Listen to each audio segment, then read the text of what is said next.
First order reaction है, ठीक है। चलो अब डालो, हेडिंग डालो, तत्क्षणिक वेग।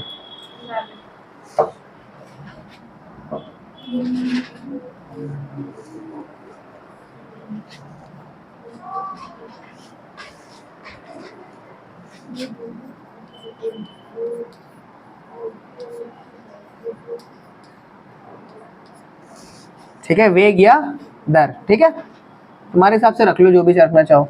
इंस्टेंटेनियस रेट,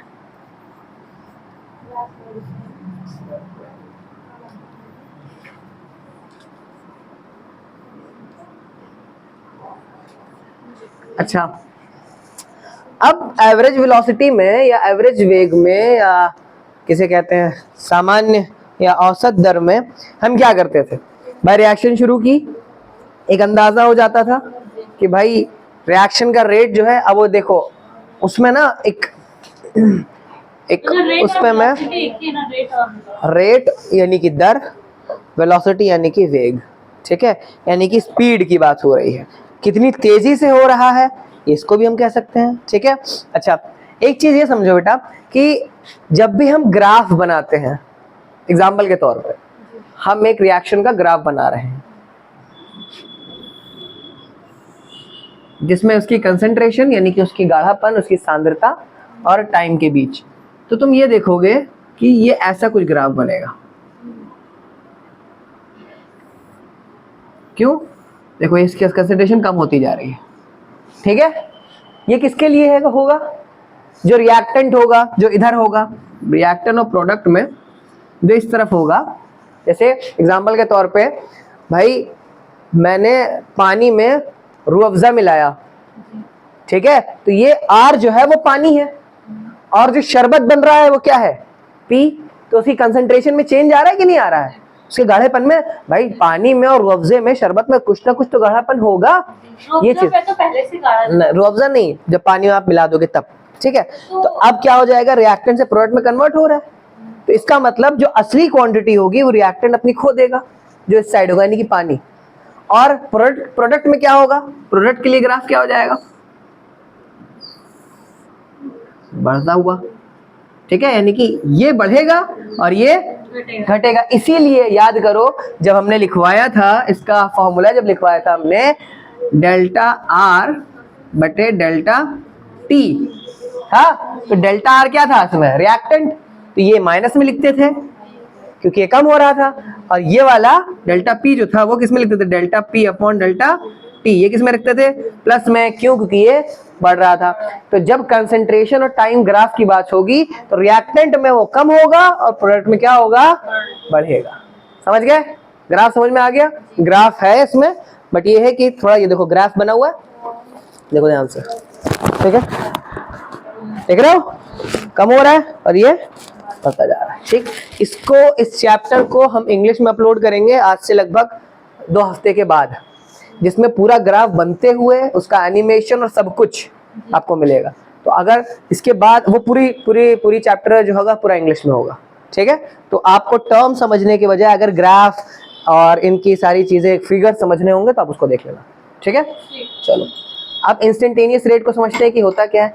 देखो औसत वेग में क्या होता था, हमने रिएक्शन शुरू किया और फिर खत्म कर दिया, ठीक, हमको पता चल गया। लेकिन अब इंस्टेंटेनियस क्या होता है, इसके ग्राफ चाहिए, आप समझोगे, ठीक है। मैंने एक ग्राफ बनाया, तो इसमें क्या होता है कि ये ऐसे बना दिया, या अगर तुम और अच्छे से समझना चाहते हो तो इसको ऐसे देखो, वरना मेल हो जाएगा, ठीक है। अब किस, ये रिएक्शन हो रहा है, कंसेंट, अब वो रिएक्टेंट में हो रहा है कि प्रोडक्ट में हो रहा है, R में हो रहा है कि P में हो रहा है, इससे भी मतलब नहीं है, लेकिन ये समझो कि रिएक्शन हो रहा है, ये ऊपर की साइड जा रहा है कि नीचे की साइड जा रहा है, अभी आपको नहीं पता, ठीक है। एरो बना दूंगा तब बता पाओगे कि बढ़ रहा है तो इसका मतलब प्रोडक्ट की बात हो रही है, अगर मैं एरो नीचे बना दूंगा तो इसका मतलब रिएक्टेंट की बात हो रही है, R की बात हो रही है, समझ रहे हो। तो अब मान लेते हैं किसी भी पॉइंट पर हमने चेक कर लिया कि रिएक्शन कितना हुआ, ये टाइम है और ये कंसंट्रेशन है, तो किसी भी पॉइंट पे चेक कर लिया कि कितना रिएक्शन हुआ, ठीक है, फिर इस पॉइंट पे चेक कर लिया, तो कोई जरूरी तो नहीं, देखो यहां से यहां होने में कंसेंट्रेशन में टाइम ज्यादा लगा, कंसेंट्रेशन कम थी। यहाँ पे कंसेंट्रेशन कम हो गई, टाइम ज्यादा लग गया। देख रहे हो एक चीज? तो अब ऐसे में क्या हुआ कि जब इंस्टेंटेनियस रेट निकालते हैं तो किसी भी पॉइंट पे रिएक्शन कितना कंप्लीट हुआ हमको नहीं मालूम हुआ, इसलिए बार बार हम चेक करते रहते हैं। अब औसत वेग में और तत्क्षणिक वेग में फर्क क्या है? कोई फर्क नहीं है, सिर्फ फॉर्मूले में फर्क है। ये एक बड़ा ग्राफ है, ये एक बड़ी लाइन है।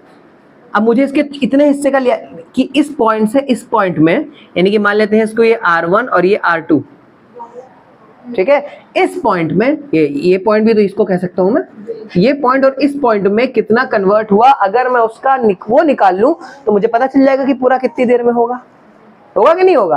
तो हम इस इतने का वो निकाल लेते हैं। तो मुझे एक बात बताओ, अगर ये पूरा ये रिएक्टेंट है, ये पूरा, तो ये क्या होगा? अगर ये पूरा R है तो इतना हिस्सा क्या होगा? अरे dr होगा। dr होगा कि नहीं होगा भाई? बड़ा था उसका एक छोटा हिस्सा dr होगा, और उतना ही टाइम में तो क्या कहलाएगा? dt होगा। तो उसके लिए पहले वाले में औसत वेग के लिए फॉर्मूला था डेल्टा R बटे डेल्टा T, जिसको हम कहते थे R2 माइनस R1 बटे T2 माइनस T1। ये तो कहते थे। डेल्टा का मतलब क्या होता है? चेंज। और यहाँ D है, तो यहाँ पे हम क्या यूज करेंगे? यहाँ पे हम इसके लिए फॉर्मूला यूज करेंगे कि रेट ऑफ रिएक्शन जो हो जाएगा वो क्या हो जाएगा? रेट ऑफ रिएक्शन हो जाएगा डेल्टा dr अपॉन dt। समझ गए? क्लियर है? बस दोनों में ही फर्क है, इतना नोट कर लो। हाँ लिखो, तत्क्षणिक वेग इंस्टेंटेनियस रिएक्शन की डेफिनेशन लिखो। किसी भी क्षण जब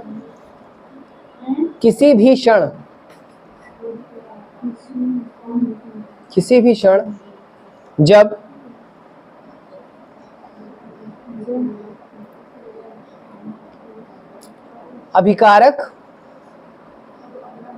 क्या होगा? रिएक्टेंट, ठीक है।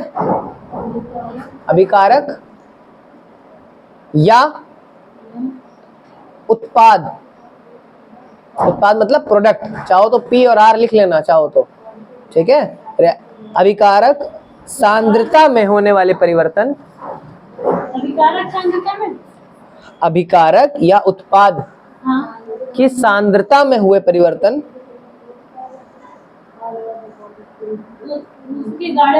हाँ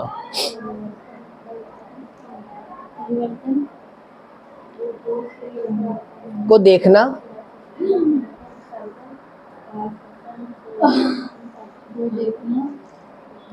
तत्क्षणिक वेग कहलाता है।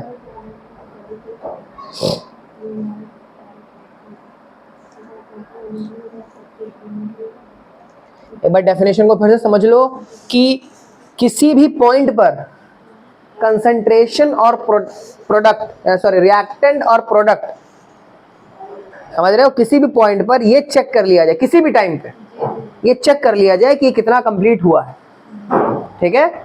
उसी वक्त उसमें जो चेंजेस आए होंगे उसी को हम क्या कहते हैं? तत्क्षणिक वेग, ठीक है। किसी भी पॉइंट पे कभी भी चेक कर ले।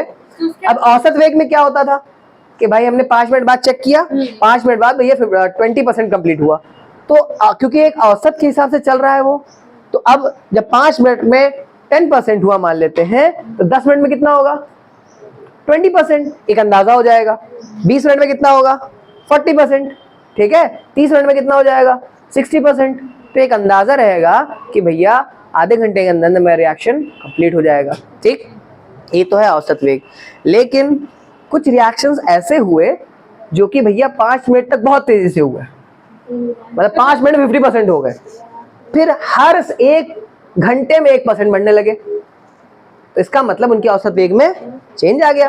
तो जब ये बात औसत वेग में चेंज आ गया, तो अब औसत वेग वाली डेफिनेशन तो इस पर बैठा ही नहीं जा सकती, इसीलिए तत्क्षणिक वेग को लाया गया। ये बात ध्यान रखो, हमेशा किसी भी टॉपिक को जब डिवाइड किया जाता है, यानी कि 3 से 4 टॉपिक में बांटा जाता है, तो जो पहला टॉपिक होता है वो सारी चीजों को बता नहीं सकता, इसीलिए दूसरा बताता है। ठीक है, ये ध्यान रखो। क्योंकि अब तुम खुद सोचो, कोई भी रिएक्शन होगा, जैसे आम को पकने में 2-3 महीना लगता है, ठीक, आम को पकने में 3 महीना लगता है, लेकिन वही भिंडी 1 हफ्ते के अंदर रुक जाती है कि नहीं? तो पकती थोड़ी ना भाई, पकना या तैयार हो जाना रिएक्शन ही तो है। तो ये एक दोनों अपने औसत के हिसाब से, लेकिन दोनों में रिएक्शन हो रहा होता है, दोनों ही जमीन से उग रहे होते हैं।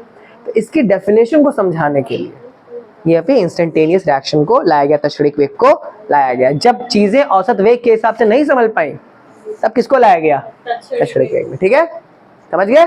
क्लियर है? अब इसके फॉर्मूला को लिख लो, यानी कि इसमें अगर क्वेश्चंस आ गए तो कैसे सॉल्व करोगे। ठीक है, तत्क्षणिक वेग का व्यंजक लिखना या तत्क्षणिक वेग को लिखने का तरीका।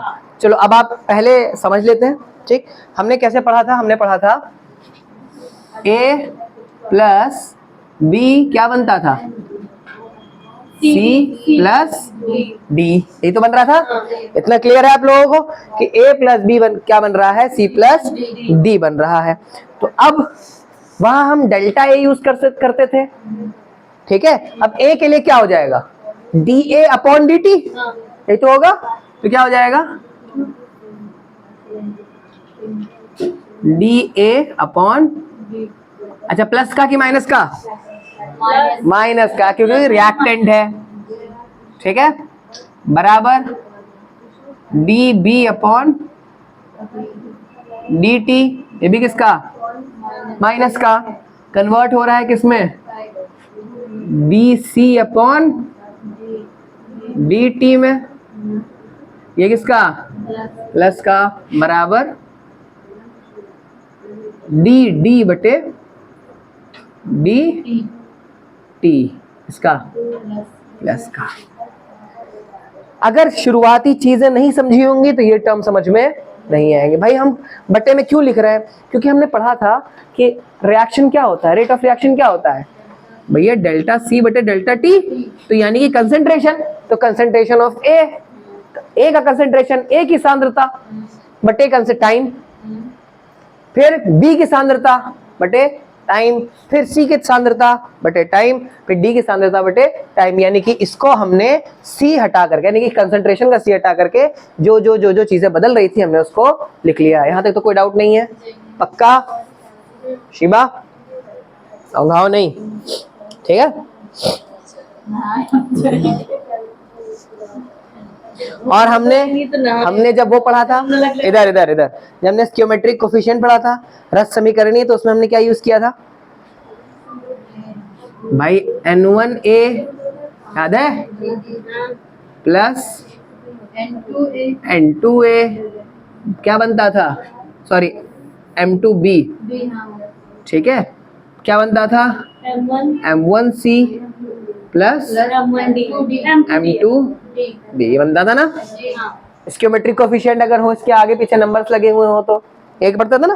चलो अब इसके बाद, क्योंकि औसत वेग के अंदर हम डेल्टा का यूज करते थे, अब हम यहाँ इसका डी का यूज कर रहे हैं, तो यहाँ पे इसके स्क्योमेट्रिक कोफिशिएंट के साथ लिखेंगे। ठीक है, कैसे लिखेंगे इसको देख लो। इसको लिखेंगे ऐसे, 1/n1, इनको मिला करके 1/n1 dA अपॉन dt। ठीक है, दोनों को मिला करके लिखा हमने। ठीक है, 1/n1, इससे पहले भी 1/n1 का यूज किया था हमने पहले वाले में, dA अपॉन dt। अगला क्या हो जाएगा? बराबर 1/n2 क्या होगा? dB अपॉन dt, माइनस का होगा, बराबर, एक ही ले लो ऐसे, क्या हो जाएगा? प्लस का 1/m1 क्या? dC अपॉन dt प्लस बराबर plus 1/m2 dd upon dt। बस, जब भी इंस्टेंटेनियस रिएक्शन निकालने के लिए आएगा तो बस आपको यही कर देना। बस एक क्वेश्चन कर ले इसमें, इस पे क्वेश्चन करेंगे समझ में आ जाएगा। इतना नोट कर लो, फिर इस पे क्वेश्चन करते हैं। नहीं क्या जी? यही कि जमात में जा सकते हैं। क्वेश्चन हमें लगा ऐसे पूछ रही हो।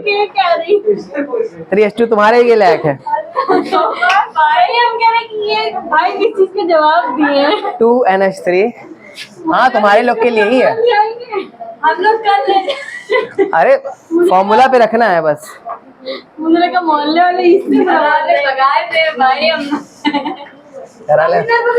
चलो क्या था फॉर्मूला, क्या था? अब मैं तुमसे पूछ रहा हूँ कि इसका तत्क्षणिक वेग निकालो, ठीक है? तो तुम्हें अब तत्क्षणिक वेग का पता है, क्या होना चाहिए?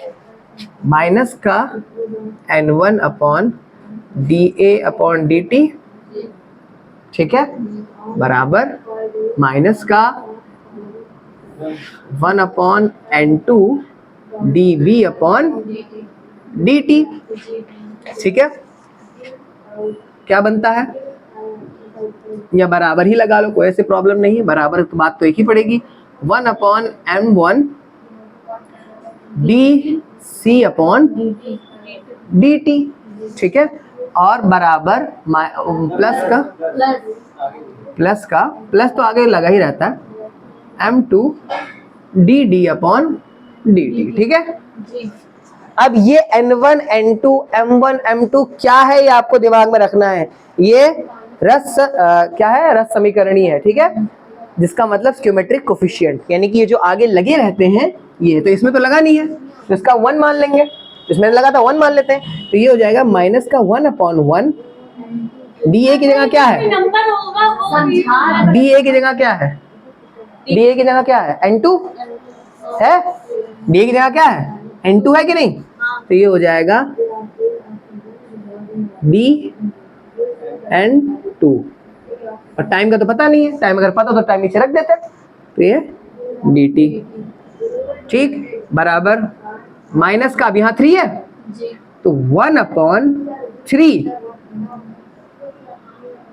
dH2 अपॉन dt, किसका? जी कहाँ है?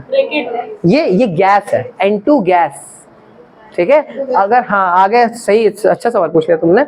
जब भी आगे ऐसे S लिखा रहे तो सॉलिड, AQ लिखा रहे तो एक्वस यानी कि इसके अंदर पानी मिला हुआ है, और G लिखा रहे तो गैस, ठीक है? तो माइनस का 1 अपॉन 1 लिक्विड का मतलब AQ ही होता है, कोई भी चीज बिना पानी के लिक्विड में मर ही नहीं सकती, और लिक्विड अगर कभी यूज भी होगा तो भी L में यूज कर सकते हैं, वैसे जनरली यूज नहीं करते, AQ यूज करते हैं, ठीक है? तो अब क्या हो जाएगा? बराबर DC, अब ये dt तो है नहीं, एक्स्ट्रा तो है नहीं, तो इसको छोड़ देंगे। DC में क्या है? 1 अपॉन 2 dNH3 अपॉन dt, निकल आया कंसेंट्रेशन, खत्म, बस भाई और क्या? हाँ बस, तुम क्या सोच रहे थे? चैप्टर खत्म।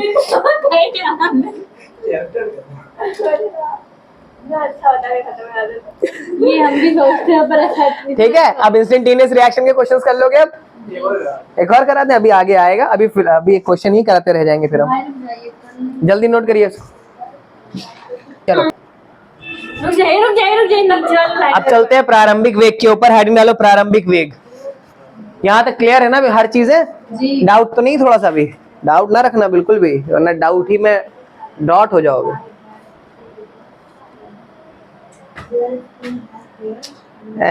यार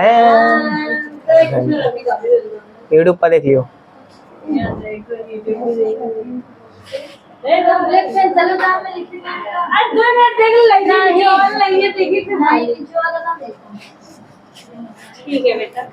चलो हेडिंग डालो प्रारंभिक वेग। अब प्रारंभिक वेग का मतलब क्या होगा? थोड़ा स्लो बोलो। प्रारंभिक वेग,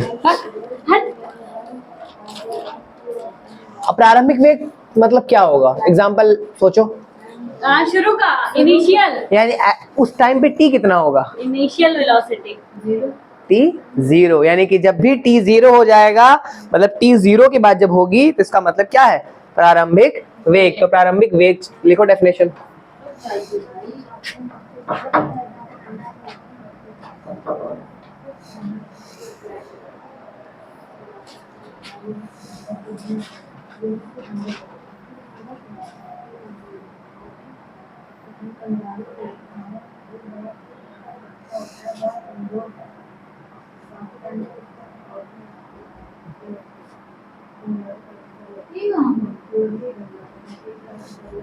और ना दो।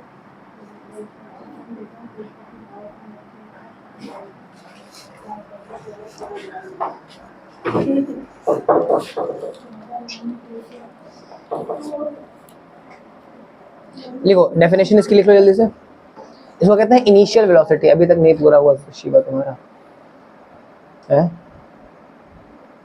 गुस्सा नहीं भाई आपसे। हमसे आए गुस्सा नहीं, हमने क्या कर दिया?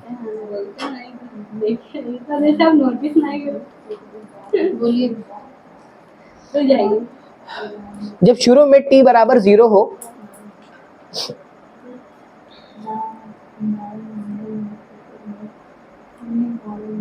जब शुरू में t बराबर 0 हो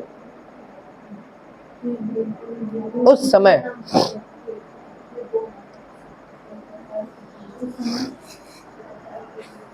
अभिक्रिया की सांद्रता को देखना।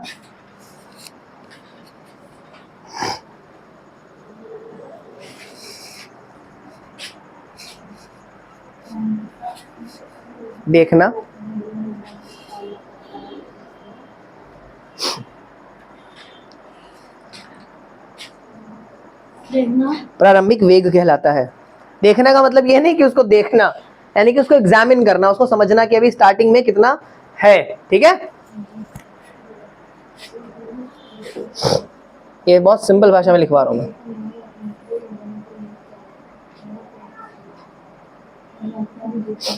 अब इससे रिलेटेड चलो एक क्वेश्चन करते हैं। नहीं, इससे कोई फॉर्मूला क्या, फॉर्मूला बस वही है तुम्हारा 1/n1 dA/dt 1/n2 dB/dt बराबर 1/m1 dC/dt और 1/m2 dd/dt। ठीक है, ये ध्यान रखना, ये मेन फॉर्मूला है जो आपको याद रखना है। अब इसमें t अगर दिया हुआ है तो टाइम की जगह आपको वही लिखना है। इस पे एक क्वेश्चन कर लेते हैं जल्दी से। ठीक है, बल्कि ये क्वेश्चन आपके अब तक के जितने डाउट हैं या जितनी भी चीजें वो सब क्लियर कर देगा। ठीक है, सारी चीजें इसी उदाहरण से क्लियर हो जाएंगी।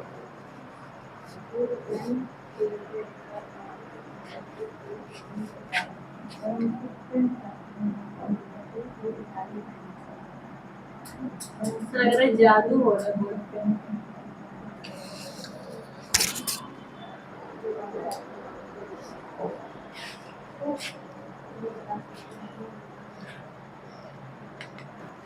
क्वेश्चन समझ में आ रहा है? हल्का हल्का क्या हो। ठीक, तो यानी कि सबसे पहले हम लिखेंगे B के बनने की दर। ठीक, क्या होती है बनने की दर? क्योंकि वो प्रोडक्ट है, B बन रहा है, तो इसलिए प्लस का होगा 1/m1, ये हो जाएगा dB/dt हो जाएगा।